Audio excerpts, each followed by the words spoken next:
Good afternoon, everyone. Good afternoon, ma'am. So our next lesson topic for today is all about types, uses, and selection of materials, tools, machinery, equipment for post-harvest activities. So on your own understanding, what is post-harvest activities?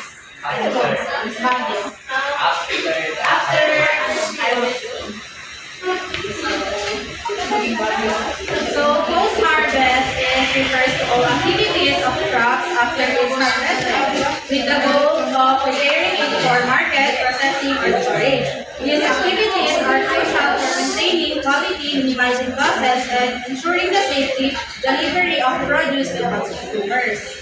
So let's move on to the materials for post-harvest activities. So first is flexible sacks. So are you familiar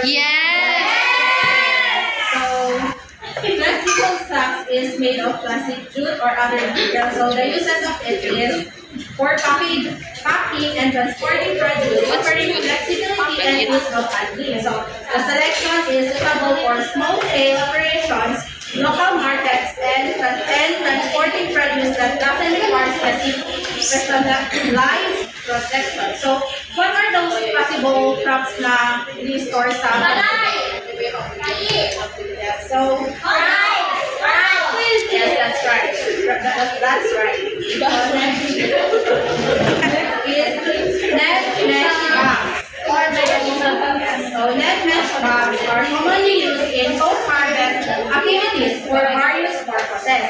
So including washing, sorting, and handling produce. So the uses is open-given, reusable bags used for harvesting, transporting, and storing produce like fruits, vegetables, and onions. So the net mesh bags is used to store or packaging for root crops like potatoes, carrots, onions, garlic, and they are also used for other crops like cabbage. So if you observe, guys, those that I mentioned crops are yun yung mga prone or yung madali siyang magulong or sensitive sa moisture. So the use of open-weaven net mesh bags is yun yung magbigay ng ventilation para ma-help to prevent the moisture or spoilage ng isang crops.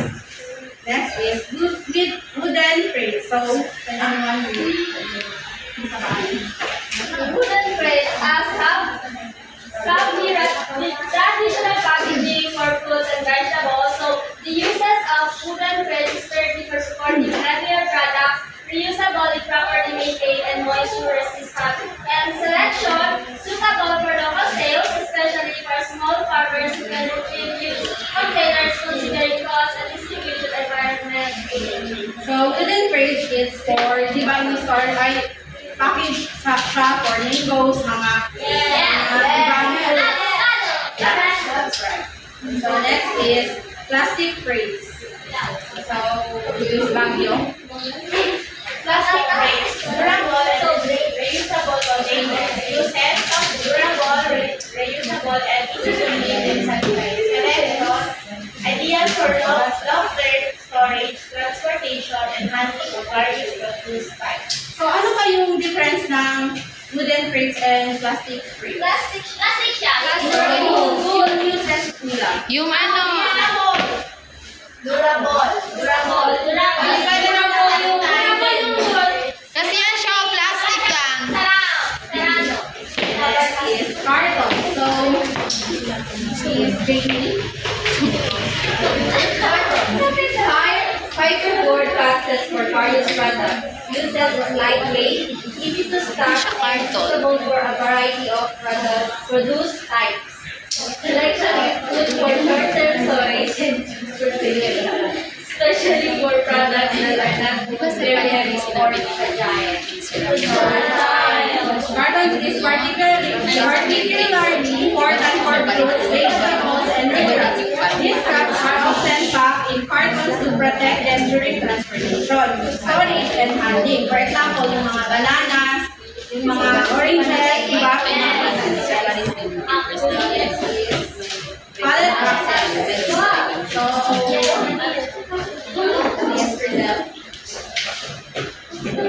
pallet boxes for efficient handling and transportation. Uses for large-scale operation, transportation, transportation, and storage of bulk produce. Selection. Idea for long-distance transportation and storage, green warehouses, or cold storage facilities. So, pallet boxes are commonly used in post-harvest activities for various crops, particularly for commercial fruits and vegetable crops. They are used for transporting, sorting grades, and produce from field to processing facilities. So, pallet boxes is often having a capacity of 280 to 500 kilograms. So para lang din siyang plastic crates, pero ito yung parang bigger na mga pwede i-store. Next is basket. Both baskets, even from natural materials, are plastic. Uses traditional packaging for certain produce types, offering good ventilation and aeration. So, if you observe guys, diba? So, diba, if during harvesting, diba, some Tomato. yes, they are used in baskets. So, let's move on to the tools used in post-harvest activities. So, yes. Tools used in post-harvest. Common tools used in post-harvest activities include tools for harvesting, harvest processing,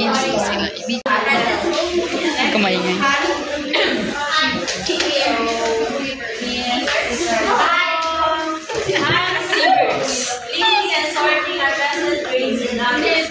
Its uses is hand sieves are chosen for their ability to efficiently sort and grade harvested crops, separating desired products from impurities like debris, stones, or smaller grains. So, familiar man kayo sa mga strainer, di ba, or salaan? Yes, So, salaan.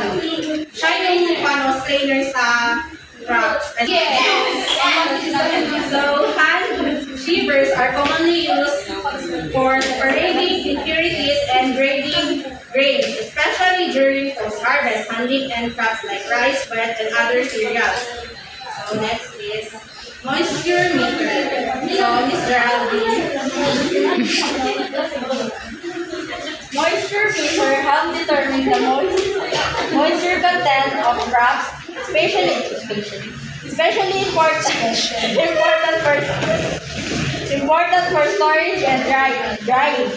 Uses moisture meters provide quick and accurate readings of the moisture content in grains, which is vital for post-harvest operation like drying, milling, and storage. So, moisture meters is for grains like rice and corn. Being the common example, they are help to determine the moisture content of these grains, which is crucial for storage, milling, and quality control. So, di ba, yung rice, di ba, before siya ready sa market, di ba, dapat yung moisture niya is enough para ma-prevent sa spoilage or sa moisture. So, next is weighting scale and measuring. Weighing scale. Please. Card. Weighing scales and measuring tool. It is used for accurate weighing and measurement of crops during handling, storage, and processing. The use of it is to determine the weight of all produce for sorting, grading, packaging, storage, and transportation. So, compare naman kayo sa So, next is Bennett. Throw me.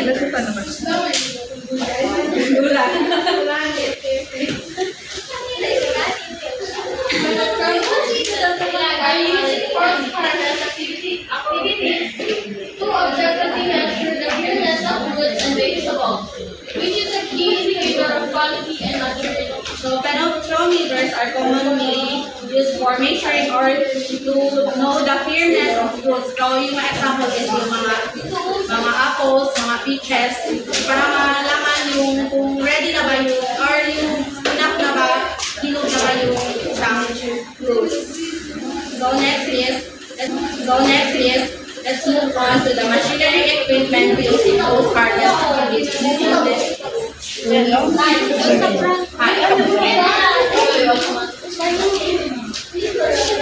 For packaging the food materials under vacuum condition, uses to extend the shelf life of food and other items by removing air from the packaging, creating a protective barriers against spoilation and other damage. So, nakakita naman kayo ng vacuum packaging machine, di ba?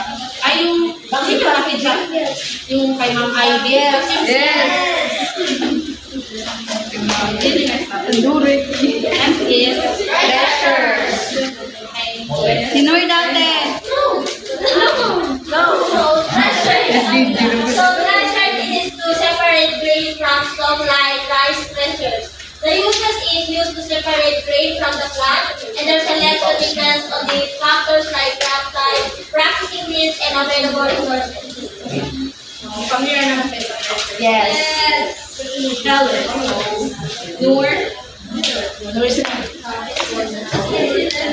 Shellers. To remove husks or outer coverings from grains such as maize or shellers. So uses to remove seeds or kernels from their protective coverings like the cob of corn or the husk of grain. So, this machinery is, yun yung nakaka-easy para ma-remove yung mga grains ng mais or ng corn. So, next is Ventura. Dryer. Uses. Drying grains or produce more efficiently. Selection energy. So, dryer. So, diba kung dito sa atin yung traditional na pag-dry up ng isang Sa kalsada. sa kalsada lang. Yes, sa ibang bansa,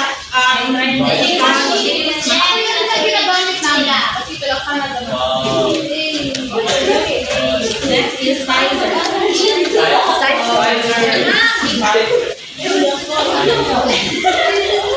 Sizer, sorting produce and lightweight hydraulic processes. Equipment are processes used to separate harvested produce into different sizes of categories.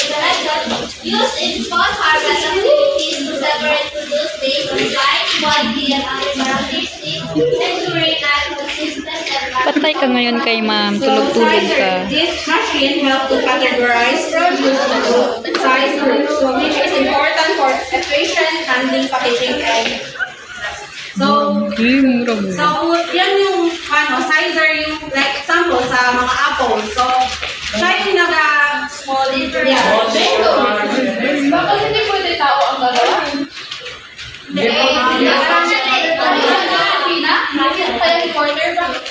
Kasi pag like example sa isang bowl na madami mga fruits, so parang lagyan mo lang sila ng maramihan, tapos sila na yung machine na mismo yung separate each size. Right? mas madali kaysa sa tao. Kapag pag tao, pwede mo Magkamali. Diba? Heart. So next is packaging machine.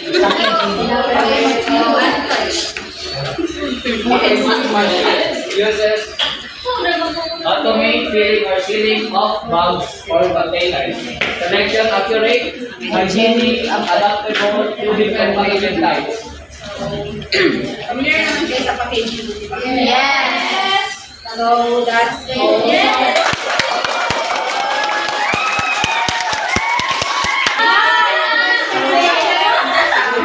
So, why it is important to store those vegetable, fruits, or crops properly after harvesting? So, Miss Ira. Lang, takit the break. I do believe if you will proper storage the fruit, vegetables, and everything in between, of course, first you will prevent spoilage. And of course, second, you will also, you will ma-preserve ninyo yung shelf life nung order na yun. That's all. Thank you.